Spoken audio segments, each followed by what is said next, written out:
మీరు Indian institute of సైన్సెస్లో బెంగళూరులో ఆహారానికి సంబంధించి స్టెరాయిడ్స్కి సంబంధించి పరిశోధన చేసి డాక్టరేట్ పొందారు. తర్వాత అమెరికాలో ఒక 10 ఏళ్ళు పనిచేసి రీసెర్చ్ సైంటిస్ట్గా పనిచేసి తిరిగి ఇండియా వచ్చేసి ఒక 24 ఏళ్ళుగా 25 ఏళ్ళుగా మైసూర్లో స్థిరపడి సిరిధాన్యాల మీద పనిచేస్తూ హోమియో వైద్యం కూడా చేస్తున్నారు. మీ పాప సరళ గారు కూడా హోమియో వైద్యులుగా ప్రాక్టీస్ కూడా చేస్తున్నారు. చాలా ప్రజలందరికీ సేవ చేస్తున్నారు. మీకు కుటుంబం అందరికీ కూడా ఉషా గారు సపోర్ట్ తోటి మీరు చాలా అద్భుతంగా సిరిధాన్యాలను ప్రజల్లోకి తీసుకెళ్తున్నందుకు చాలా సంతోషంగా ఉంది. ఉషా గారు, మీరు చెప్పండి, సిరిధాన్యాలను వండడము, ఆహారంగా తీసుకోవడం అనేది మీరు ఎలా చూశారు, ఎలా చేయగలిగారు? మొదటి నుంచి 25 ఏళ్ల క్రితం నుంచే మీరు చేస్తూ ఉన్నారు, మీ కుటుంబం అంతా తింటున్నారు కదా, మీరు ఎలా?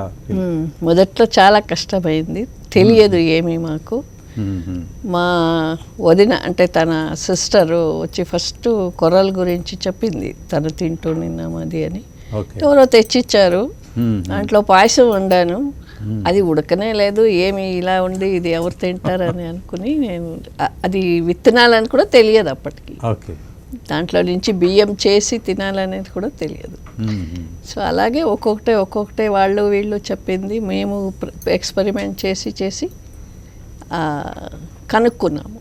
ఫస్ట్లో సోక్ చేయకుండా చేసాము, తర్వాత 2 hours సోక్ చేస్తే చాలు అనుకున్నాము. ఇప్పుడు ఇంకా 6 to 8 hours సోక్ చేసి వండితే చాలా బాగా అవుతుంది, డైజెషన్కి ఈజీ. సో అవన్నీ నిదానంగా మేము నేర్చుకుని ఎక్స్పెరిమెంట్ చేసి ప్రజలకు చెప్తున్నాము. ఎస్పెషల్లీ మాకు పేషెంట్లు వచ్చినప్పుడు వాళ్ళకి కరెక్ట్గా చెప్పకుంటే వాళ్ళు సరిగ్గా ఫాలో చేయరు, వాళ్ళకి పని చేయదు. సో అన్నీ చెప్పాలంటే మనం ఫస్ట్ చేసుకోవాలని డిసైడ్ చేసి అన్నీ ఎక్స్పెరిమెంట్ చేసి చేస్తున్నాం.